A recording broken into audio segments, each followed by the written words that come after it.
Shabbat Shalom and greetings to you all. And yes, I have not cleaned up all those boxes behind me, but sooner or later. Well, this is one of those weeks that has sadness attached. We entered the month of Av last week, a month of sadness and grief in which the saddest day of the year is observed. It's remembered for a series of tragedies that this day has echoed in throughout the portals of time. The 9th of Av, the 9th day of the 11th month, almost mirroring the dark day in the U.S., the 11th day of the 9th month, both considered the darkest days of their calendars. Well, the 9th of Av, Tisha B'Av, it's a day of evil. When the two temples were destroyed, when the Jews were expelled from England, and then 200 years later expelled from Spain at the start of the Inquisition. When a world war began, in fact, when a lot of other things occurred, too many to mention. So we have learned. Light brings change and elevation, so take a moment, light a candle, and bring some light into this dark time of the year. You know, it's a dark time when the sun is out at its most. But surprisingly, it's also the month of the happiest day of the year, the day of love, what many call the Jewish Valentine's Day. We'll talk a little bit more about that before we end. And shouldn't we work to make every day a day of love? You know, and friends, with the highs and lows of the month, there's always an opportunity to do self-examination. You don't have to wait for Rosh Hashanah and Yom Kippur. To accept yourself and reality as they are. Do you take the time to be inspiring, full of hope, gently helping others arrive at truth? Tackling difficult problems with serenity. It's part of your potential. Just as being big-hearted, merciful, forbearing, carrying others with your strength, you're all of those things. You can be courageous and strong, and also gentle and humble. This is the potential in yourself that you can draw on. And we all have it. Don't keep it buried, my friends. We're here to help each other. We all have a common need and desire to come together as a group. As much as we love to be individuals, we want to honor and pray individually, but while observing as a community. Because we crave that sense of camaraderie of being part of a bigger whole. A collective consciousness. Seekers showing faith. Any and all faith, love, any and all love. A true chavura. A fellowship expressing our nature of kindness. Compassion, thoughts, feelings, hopes, dreams, and wishes that unites us all in this community house of spirit, Beth Ruach. Sharing and bringing light, keeping fear at bay. And even though together we're always individual in our approach, each connecting in his or her or their own way. So once again, please do go ahead and invite everybody, physically, digitally, psychically, emotionally, spiritually, whatever way you want, to gather and share from Psalm 133, the Hine Matov. Come together. Hine Matov. Shevet Achim Gam Gam. Hine Matov. Shevet Achim Gam Gam. How good and how pleasant it is for brothers and sisters together. Community. Community. Community. Together. You know, we support each other in this community, my friends, so let's all spread love, goodwill, and fellowship to the world. And remember, this is you just setting aside a little bit of sacred time in your own sacred space to honor and converse with whatever you happen to believe in, because, well, I believe in something. It's part of your kavanah. Your intention that you put out to the universe, it's your goodwill. Goodwill and intention are the roots of what you can control, of what you can correct. It is your intention that sets in motion everything that occurs in your lives, my friends. So let's take some time now. Let's use that intention. Let's send some of that goodwill, some light, some healing out to whoever you know that needs it. Healing and renewal for everybody. Floats through space, finding those in need. So send it out for those you know and for the souls and spirits of everybody you love. So think of whoever that needs healing and renewal and love or just plain goodwill. Focus on them. Call their names. It's not just for people. It's for our pets. It's for the earth. It is the healing of the world, my friends. The tikkun olam. It's part of our spiritual genetic makeup. We have to help heal the world. It's not something we can complete. It's an ongoing task to be dealt with in this lifetime. It's for every lifetime. We must each do our part. We must each do what we can to improve and change our own little corner of the world. Because as we change ourselves, we change the conditions of life. And we are constantly changing, refining. And as we work to understand others, we broaden our own outlooks on life. They heal, we heal. It's a part of that circle of healing. And part of the healing of the world is when we send out the thoughts and energy for health and renewal and goodwill for everybody. They don't have to be sick. It's for those in our hearts and our minds it finds them. So let's all send out energy for the people in need everywhere. Special thoughts and prayers for Ronnie, Fern, for Lisa and Catherine, for Luke, Gloria, for Kay, for Doria, for Aurelia, for Robin and Mary and William, for Dave and Mookie, for the Builder and Booge, for Elmo, for all those suffering and in need. Let's not forget to include the familiars of our lives, all our sacred animal friends everywhere, for everybody you know, in need for the whole world, for Devarim. Friends, it is the kindness, the healing wishes, and goodwill we all send out. It just circles the world finding those in need. So thank you, each of you, for all you do, for all you care. Because the world is a world of spirit, and spirit, my friends, never dies.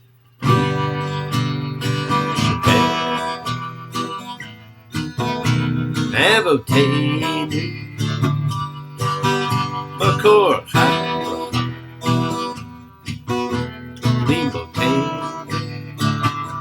May the source of strength bless the one that's before us.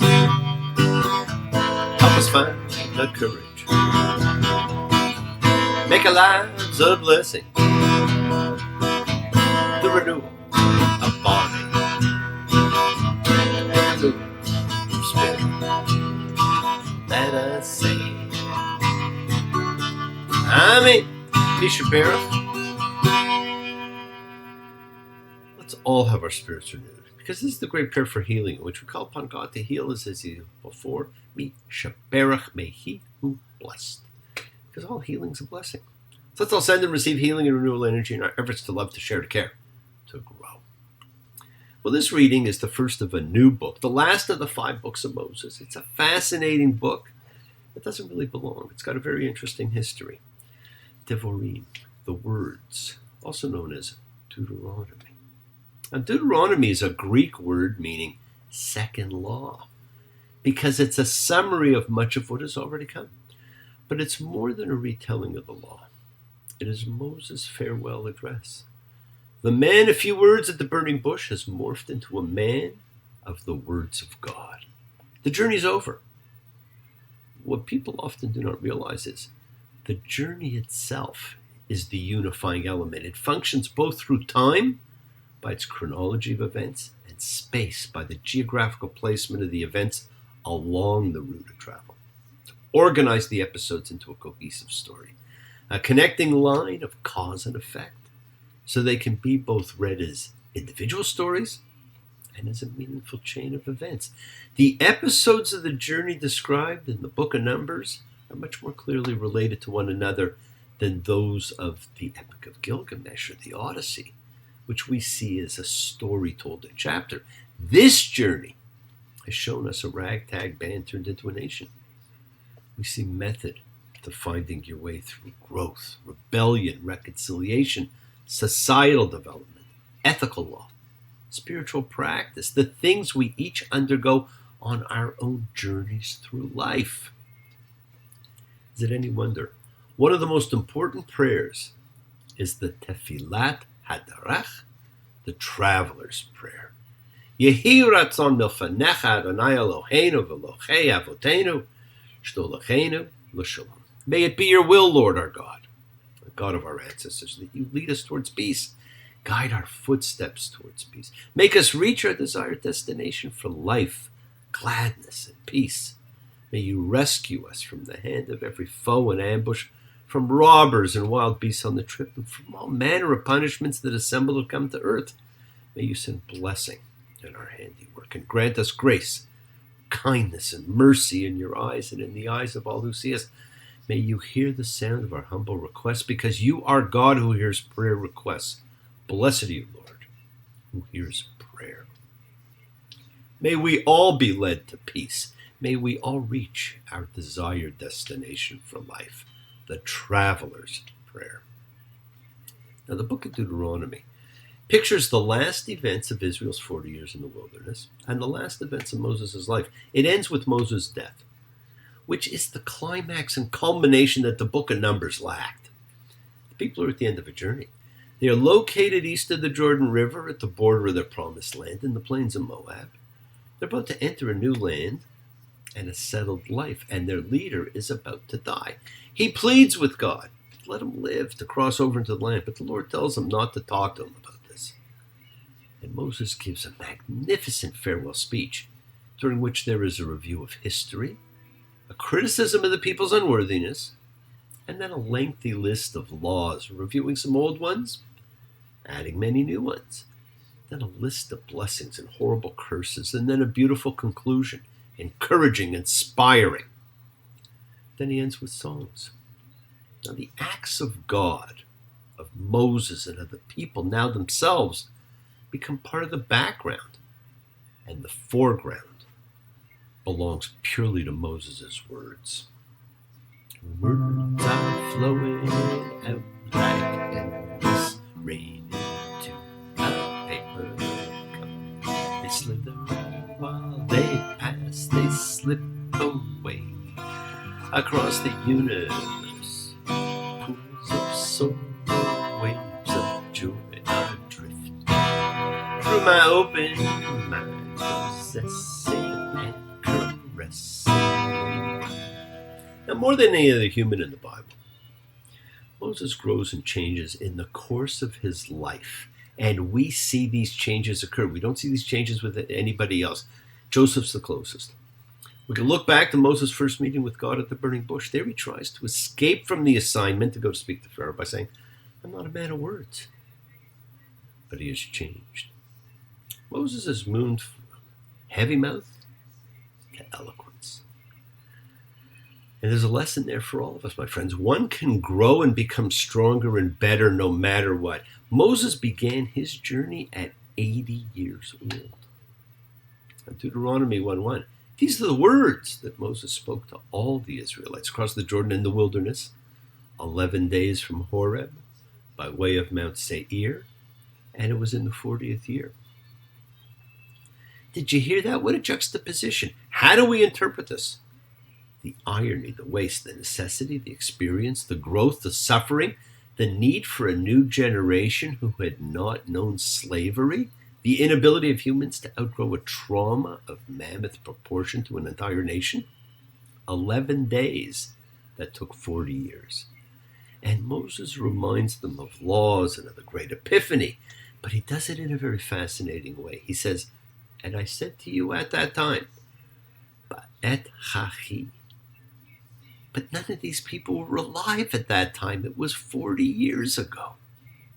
We know that all the people standing before Moses now would have been under the age of 20. Perhaps most of them as yet unborn at the time of events recalled throughout the speech.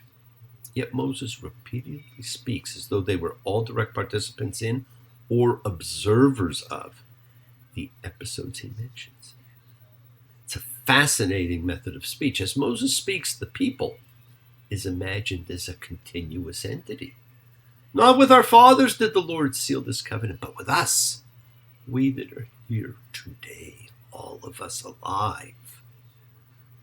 All of us alive. He mixes past, present, future generations. So in the end, it becomes the message for each generation who reads this text, including ours today, as he recounts history. Moses creates an equivalence between the solemn convocation and the defining experience at Sinai, repeatedly referred to as Yom HaKahal, the Day of Assembly, so that the latter-day Israelites listening to this book of teaching, Sefer HaTorah Hazeh, will feel that they themselves are reenacting that event.